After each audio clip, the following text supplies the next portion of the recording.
साहिल के तमाशाई हर डूबने वाले पर अफसोस तो करते हैं, इमदाद नहीं करते। और दुनिया में ज़्यादातर इसी तरह के लोग हैं जो किसी गम में अफसोस कर लेंगे, एहसास कर लेंगे, लेकिन मदद के लिए कदम आगे नहीं बढ़ाते। आज एक ऐसे ही मेहमान हमारे साथ मौजूद हैं जो गरीबों और ज़रूरतमंदों का एहसास भी करते हैं, उनकी मदद के लिए दौड़ धूप भी करते हैं। अब्दुल सत्तार एदी साहब के मिशन पर हैं जो कि बग़ैर किसी रंग, नस्ल और मज़हब की तफरीक के लोगों की मदद कर रहे हैं। हमारे साथ मौजूद हैं समाजी कारकुन और JDC के सरबराह जनाब ज़फ़र अब्बास साहब। अस्सलाम वालेकुम ज़फ़र भाई।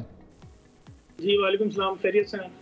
सबसे पहले तो चूँकि हम आज़ादी के हवाले से बात कर रहे हैं तो ज़रा उस जज्बे के बारे में बताएं जो कि वो जो बचपन में हर बच्चे में होता है, आज़ादी को सेलिब्रेट करने का जज्बा, और फिर बड़े होते होते कुछ लोगों में मैंने देखा है कि वो कम हो जाता है, लेकिन वो जज्बा और कुछ में बढ़ता भी है। बिल्कुल, तो ज़रा उसके हवाले से कुछ बात करें। देखिए, बात ये कि हम तो अगर जिस मुल्क में हम रहते हैं और उसके बिल्कुल हमारे मुल्क का एक टुकड़ा है जिसके ऊपर कब्जा हुआ हुआ है, जिसका नाम कश्मीर है। अगर हम देखें वहाँ 2-2, 3-3, 4-4 साल कर्फ्यू लगा होना, इंटरनेट की बंदिश, तो हम तो बिल्कुल सुबह शाम उठते बैठते देख रहे हैं ना कि आज़ादी ना होना कितनी बड़ी क़यामत है, क्या क्या मजालिम है, क्या क्या जुल्म है, लोगों को उठा के बंद कर देना। अभी आपके सामने एक बेगुनाह को उम्र कैद की सजा दे दी गई और कत्ले आम और वहाँ की फौज जिस तरह बर्बरियत कर रही है वहाँ। तो बात ये कि हम तो बचपन से यही सब करते आ रहे हैं कि गलियां सजाना, झंडियां लगाना, ये सब चीज़ें, स्कूल में इवेंट होना, तो सुबह उठ के जाना, बड़ा झंडा मंगवाया जाता था, ये सब चीज़ें, रोडें, गलियां। फिर उसके बाद बड़े हुए तब जैसे 14 अगस्त को सुबह मज़ार क़ायद पे प्रोग्राम होता है, उसमें जाते हैं। ये तमाम चीज़ें जो है मज़ीद हुब्बुल वतनी को और आज़ादी की अहमियत को बढ़ाती हैं और अंदाज़ा होता है कि आज़ादी कितनी बड़ी नेमत है। जब हम देखते हैं कि फ़लस्तीन में किस तरह से जुल्म किया जा रहा है, ना आप इबादत कर सकते हैं, ना आप चल फिर सकते हैं, आप अपनी सरजमीन पर हैं। आप कश्मीर में देख लें जो जुल्म हो रहा है, जो बर्बरियत हो रही है, तो लाजिम बात है और ज़्यादा हुब्बुल वतनी और आज़ादी की अहमियत बहुत ज़्यादा बढ़ती है। हम देखते हैं कि किस तरह से जुल्म हो रहा है हमारे भाइयों पर और कितनी बड़ी नेमत है आज़ादी। तो ये सब चीज़ें वाज़ेह। तो ये जो आपकी ज़िंदगी का सफ़र है, अब बेसिकली तो डेडिकेटेड है इंसानियत को और हर एक की मदद करने के लिए आप पहुंच जाते हैं। हमें भी जब कोई ऐसा खुदा ना खास्ता सानिया होता है या कोई ऐसी चीज़ होती है और हमने किसी को ढूंढना होता है तो पहला अब लफ्ज़ जो है वो ज़फ़र साहब का, उनको फ़ोन करके पूछो कि वो कहाँ हैं और क्या सिचुएशन है। तो आप इस तरफ कैसे आए और ये जो ईदी साहब का एक मिशन था वो आप इस तरह से किस तरह से लेके चल रहे हैं, ये भी ज़रा नाजरीन को बताइए, अपनी ज़रा जर्नी का आगाज़ बताएं ना, सुनाएं। देखिए, ये कि जो भी रज़ाकार जो होता है वो पैदाइशी होता है। मैं आपसे बोलूं कि मैं जी एक रात सो रहा था, अचानक मुझे ख्याल आया सुबह उठ के कि मैंने आज से अगर कोई रोड पे नाबीना शख्स सड़क क्रॉस कर रहा है तो उसकी मदद करनी है, या कोई भूखा है तो उस तक रोटी पहुंचा देनी है। सड़क पे पड़ा हुआ पत्थर जो है जो लोगों के लिए मुसीबत का बाइस बन सकता है किसी बड़े हादसे का, तो बगैर उजरत के उस पत्थर को उठा के साइड पे रखना है। तो ये जो भी शख्स ये काम करेगा वो रज़ाकार है। अब वो रज़ाकार कोई भी हो सकता है। रज़ाकार मस्जिद में आने वाला वो नमाजी हो सकता है जो बगैर किसी उजरत के आके सबके लिए जानमाज बिछाए, लाइट जला दे, पंखे जला दे और सब चले जाए तो सब चीज़ें बंद करके वापस रख दे बगैर किसी रुपए पैसा लिए। या किसी भी जगह पर, स्कूल कॉलेज में, या हम बाजारों में देखते हैं कोई चीज़ ऐसी जिससे लोगों को दिक्कत पेश आ रही है, कोई ऐसी रोड के ऊपर किसी मोटर से तेल गिरा हुआ है, किसी गाड़ी का, बाइकें स्लिप हो रही है, कुछ लोग बगैर किसी उसके गर्ज के, हालांकि वो स्लिप, लेकिन वो अपनी गाड़ी रोक के आके मट्टी उठा के वहां डालते हैं ताकि। तो बेसिकली हम रज़ाकार हैं और पैदाइशी रज़ाकार हैं, इसलिए हमें तो हर लोग चीज़, आप किसी तकरीब में जाते हैं या हम लोग किसी तकरीब में जाते हैं तो देखते हैं दुल्हन ने कितने अच्छे कपड़े पहने हैं, कितने महंगे पहने हैं, कौन सा ब्रांड हो सकता है, दूल्हा बड़ा अच्छा तैयार हुआ है, किस गाड़ी में दूल्हा आया है, किस तरह से उसकी एंट्री हो रही है, कौन सा बैंक्वेट है, कितने खाने हैं, कैसे सजाया गया है। तो जो एक रज़ाकार होता है बेसिकली वो उस तकरीब के अंदर ही देख रहा होता है कि वो जो गेट पे खड़ा हुआ है शायद बहुत छोटे से कद के आदमी का इंतखाब किया जाता है ताकि आने वाले लोग खुश हो जाएंगे उसको देख के, बेचारे का कोई उसका कद बड़ा नहीं है या उसकी हाइट कम है, उसको एक ताज पहना दिया जाता है और वो बेचारा हर आने वाले शख्स को सलाम कर रहा होता है। कुछ लोग उसके सलाम का जवाब देते हैं, कुछ नहीं देते, ये देख रहा होता है एक रज़ाकार। कुछ लोग उसको बड़ी हकारत से देख के जा रहे होते हैं, कुछ लोग उसके बहुत अच्छे तरीके से सलाम करने का जवाब बहुत अच्छे तरीके से देना पसंद करते हैं और कुछ लोग नहीं करते। हम देख रहे होते हैं वो वेटर जो भाग भाग के खाने लेकर आ रहा होता है और बानी या मेजबान उसको डांट रहा होता है कि और तेज लाओ, उस बेचारे के जूता तो फटा हुआ नहीं है। वो बेचारा किस तरह से मेहनत कर रहा है कि शायद ये फैमिली, क्योंकि आपको पता है वेटर्स होते हैं वो तनख्वाहों पे कहाँ होते हैं, वो तो उनको टिप दी जाती है। हम देख रहे होते हैं कि वो इतनी मेहनत इसलिए कर रहा है कि शायद कोई जाते हुए उसको मेजबान खुश होकर तमाम वेटरों को 100-100 रुपए दे दे या 200-200 रुपए दे दे, तो उसका आज के उसके बच्चों का खाने का सामान। तो हमारा देखने का अंदाज हर चीज़ अलग होती है। एक से रज़ाकार कभी किसी भी ठेले पे जाके या किसी मोची के पास जाके कभी भी ये नहीं बोलेगा, जो एक रज़ाकार होता है कि ये जो तुमने मेरी चप्पल सिली मैं इसको तुम्हें 2 रुपए नहीं दूंगा, 1 रुपए दूंगा। तो कहता है 3 रुपए ले लो यार, मेहनत कर रहे हो, इतना धूप में बैठे हुए हो, गली गली आवाजें लगा रहे हो, तो तुम कौन से कमाल कर लोगे मुझसे अगर 3 रुपए ले लोगे, 4 रुपए ले लोगे?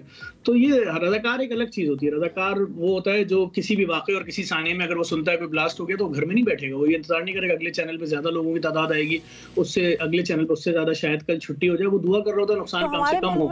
जफर साहब, हमारे मुल्क में ऐसे रजाकार आपको कितना ऑफन मिलते हैं या आपको कितना ऑफन आप स्पॉट कर सकते हैं? क्योंकि जो नौजवान हैं जो जाहिर है पूरा वॉलंटियर वर्क का सिस्टम है, आपके साथ भी बहुत सारे हैं, तो उनमें आपको कितने नजर आते हैं कि वाकई ये पैशनेट है? हमारे साथ बड़ी मुश्किलात हैं। हमारे साथ सबसे बड़ी मुश्किल है कि हमारे मुल्क में लिसानी बुनियादों पर तासुब फैलाया गया, बड़े काम हुआ कि तू सिंधी, ये महाजिर, वो पंजाबी, वो सराइकी, वो पख्तून, ये फलाना, वो ढिमाका। फिर उसके बाद मजहब और मसलक के नाम पे बहुत काम हुआ कि तू सुन्नी, ये शिया, वो बरेलवी, वो देवबंदी। ये तो हम जो सोशल वर्क कर रहे हैं हम इसीलिए अपनी चीज़ें इतनी हाईलाइट करते हैं, इतना खुल के बताते हैं। देखिए मैं तो यही बात बोलूंगा, अगर कोई भी मतलब गैर मुस्लिम बच्चा अगर बिलफर्ज आता है, एक 5 साल का बच्चा, और आके बोले हमारे कि भाई मैं 5 दिन से भूखा हूँ, मुझे एक रोटी दे दो, और हम बोले अरे ये तो शायद गैर मुस्लिम है, हम कहाँ से एक रोटी दे दें? बेटा मेरे पास तो मैं क्या करूँ, और एक बहाना करके भगा दूँ, और 5 घंटे बाद जब मैं घर जा रहा हूँ मुझे रास्ते में उसकी लाश पड़ी हुई नजर आए, तो मैं ये समझता हूँ कि मैं अपने आप को खुदा की बारगाह में कातिल तस्वुर करूंगा। एक रोटी 15 रुपए 12 रुपए देने से पहले मुझे इतना सोचना चाहिए था? रोटी तो मांग रहा था, दिला देता, अपने हाथ से खिला देता। तो बात ये, हम तो कोशिश कर रहे हैं लोगों के जहन खुलें, एक दूसरे को बर्दाश्त करें। अभी बकरीद पे जेडीसी ने पाकिस्तान में सबसे बड़ी मुस्तकीन की कुर्बानी की ऊँटों की। आप यकीन करें 30 ऊँट देवबंदी आलिम दीन ने नहर की, 30 बरेलवी, 30 अहले हदीस, 30 अहले तशी, फिर बाकी जो मीडिया की सेलिब्रिटीज आई थी, सिर्फ इसलिए भाई एक दूसरे को बर्दाश्त करो, एक दूसरे का ख्याल करो। आप देखें, अभी मेरा दिल इतना खराब हुआ जब हमने देखा कि टीवी पे चल रहा था कि पाकिस्तानी पासपोर्ट दुनिया के वर्स्ट तरीन 4थे नंबर पे, हमसे नीचे अब सिर्फ अफगानिस्तान, शाम और ये सब मुल्क रह गए। क्या कहाँ लाके खड़ा कर दिया इन चीजों ने? कितनी तफरीक होगी जबान की बुनियाद पे, मजहब की बुनियाद पे, मसलक की बुनियाद पे, पता नहीं क्या। असल तफरीक तो अमीरी और गरीबी है। कुछ लोग यहाँ पर इतने अमीर हैं, कुछ लोग जो है, अब मिडिल क्लास कौन है? कोई भी नहीं बचा इस मुल्क में मिडिल क्लास। जो 1 लाख रुपए कमा रहा है वो भी कह रहा है कि मेरे घर में फाके हो रहे हैं, मैं अपने बच्चों को फल नहीं खिला सकता मौसम के, मैं अपने वालिदैन का इलाज अच्छे अस्पताल में नहीं करा सकता, मैं अपने बच्चे का ट्रीटमेंट किसी अच्छी लेबोरेटरी से नहीं करा सकता, मैं किसी बड़ी लेबोरेटरी में जाता हूं तो मैं पर्चे पे लिख के देता हूं ताकि मेरा बच्चा ना सुन ले कि भाई ज़कात वाले फंड से करना इलाज। जो लाख रुपए कमा रहा है वो ये कह रहा है। तो बात ये है कि असल मसला जो अमीरी गरीबी तबकाती तफरीक का, उस पर क्यों नहीं बात हो रही? किसी मिनिस्टर का बच्चा, किसी वजीर का बच्चा, किसी सेठ का बच्चा जो है वो क्यों नहीं पढ़ रहा सरकारी स्कूल में? बिल्कुल इक्वल होना चाहिए। 1000 रुपए फीस वाले स्कूल में, और गरीब का बच्चा अगर किसी प्राइवेट स्कूल में पढ़ भी रहा है 1000-2000 वाले, तो क्या तालीम का मेयार होगा? आप सोचें तो। बिल्कुल 2000 रुपए फीस वाले स्कूल में जहाँ टीचर की तनख्वाह 7000 रुपए हो, वो 7000 रुपए में से टीचर स्कूल आने तक का किराया लगाती हो 1500 रुपए बस का, और दिन में 100 रुपए का खाना खाती है, तो उसको महीने में बची 1500 रुपए। उस 1500 रुपए में वो आपके बच्चे को दिन सुबह 8 बजे से लेकर दिन 2 बजे तक पढ़ाएगी? कैसी नहीं सकता। बिल्कुल, तो बात इतनी बड़ी तफरीक है हुक्मरानों में और आवाम में, बहुत बड़ा डिफरेंस है। अच्छा, आपको क्या नजर आता है कि आपके लिए मुश्किल क्या होती है कि रकम इकट्ठी करके उसको डिस्ट्रीब्यूट करना, रकम इकट्ठा करना ज़्यादा मुश्किल काम होता है, या वॉलंटियर्स ढूंढना ज़्यादा मुश्किल होता है? देखिए, वॉलंटियर्स मैं आपको फिर बता दूं, वॉलंटियर्स, ये मैं आपसे बड़ी सच्ची बात कर रहा हूँ। आप मुझसे बोलें जी वो बहुत बड़े एक आर्टिस्ट हैं और अचानक से एक दिन वो सोशल वर्कर बन गए, तो क्या इतने बड़े आदमी से जिनसे मिलने के लिए, उनका कॉन्सर्ट या उनका प्रोग्राम कराने के लिए 25 पीएस से राब्ता करना पड़ता है, उनसे एक बेवा राब्ता कर सकती है अपने बच्चों की फीस के लिए? शायद नहीं। शायद क्या मतलब? आप किसी बड़ी सेलिब्रिटीज को आपने देखा नहीं जिनकी एनजीओ चल रही है? भाई वो तो सिर्फ अमीर से हाथ मिलाते हैं, अमीर से गरीब से तो हाथ मिलाने के पैसे होते हैं। तो बात यह है कि यहाँ तो गरीब की अप्रोच ही नहीं है। अब हमें रजाकार ढूंढने की जरूरत नहीं है।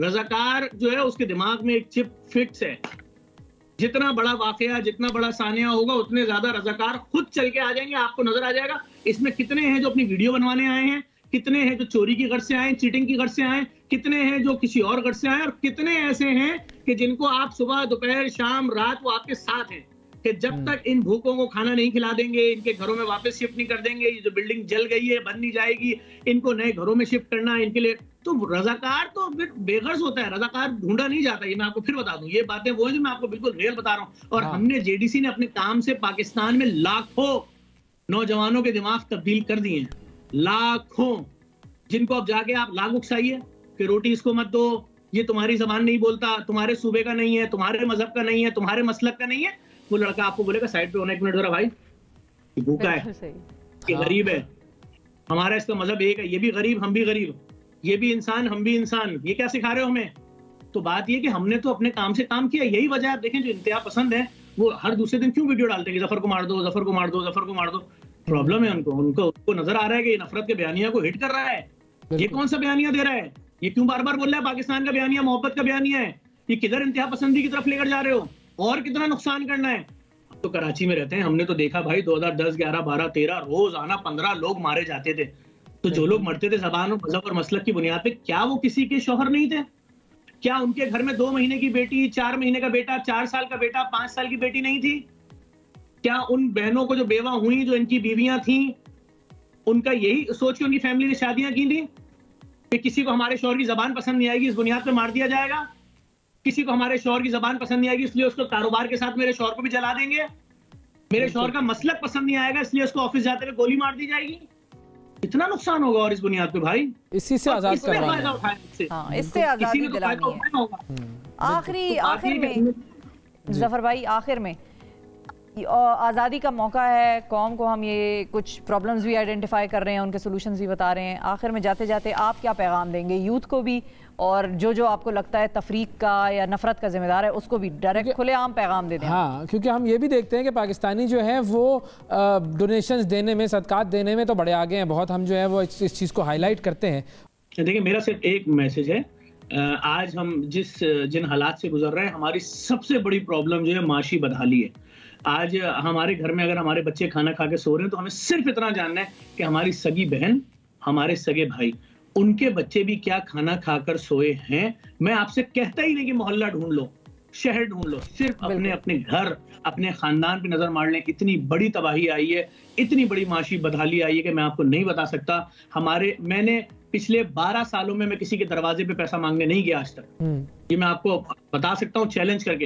ये खुदा का बड़ा फजल है, हम जो काम करते हैं हम लोगों को बता देते हैं, सोशल मीडिया के थ्रू लोग मदद कर देते हैं। ये पहली बार ऐसा हो रहा है, पिछले 15 दिन से मैं वीडियोस बना रहा हूँ कि अल्लाह के वास्ते आटा पहुंचाओ हमारे दस्तरखानों पे, जिन्ना अस्पताल के बाहर वाले दस्तरखान पे दे दो, अब्बासी शहीद के बाहर दस्तरखान पे दे दो, रोडों पे जो तंदूर लगे हमारे वहां दे दो, क्योंकि इतना लोड बढ़ गया, इतना लोड बढ़ गया जिसकी कोई इंतहा ही नहीं है। तो किस चीज का वेट करूं कि जब लोग खुदकुशियां करना शुरू कर दें भूख की वजह से, या लोग चोरियां करना शुरू कर दें? ठीक है, नहीं सोच रहे हुक्मरान, हमें आपको सोचना है, अपने रिश्तेदारों का सिर्फ आप सोच लें। हाँ। हम जिस हद तक कोशिश कर सकते हैं कर रहे हैं, और हमें इस चीज का ख्याल रखना है। हम अगर अपने बच्चों को अच्छे स्कूल में पढ़ा रहे हैं, खानदान के किसी एक करीबी रिश्तेदार के बच्चे की जिम्मेदारी ले लें जो अफोर्ड नहीं कर सकता। हमें अपने लोगों का ये बुरा वक्त किसी तरीके से भी निकालना है। इंशाल्लाह अच्छा वक्त आएगा। इंशाल्लाह सबसे बड़ी बात यही है कि हम सबको काम करना है। हम सब ने एक एक छोटा छोटा दिया जलाएंगे तो रोशनी होगी। बिल्कुल, और ये बात बड़ी बेहतरीन थी कि अच्छा वक्त आएगा और बुरा वक्त भी किसी पे भी आ सकता है। तो अगर कल को आप चाहें कि आपका कोई बुरा वक्त आए और कोई आपकी मदद को आए, तो आज अगर आपको अल्लाह ताला ने तौफीक दी है तो आप भी थोड़ा सा आगे बढ़ के किसी और ऐसे शख्स की मदद कर दें जिस पर बुरा वक्त चल रहा है। बहुत शुक्रिया अदा करेंगे ज़फ़र अब्बास साहब, अल्लाह ताला आपके काम में और बरकत डाले, और बहुत सारे ऐसे नौजवान हमारे मुल्क में होने चाहिए जो कि इसी तरीके से बिला रंग, नस्ल, मज़हब की तफरीक के दूसरों की मदद करें। बहुत शुक्रिया अदा करेंगे।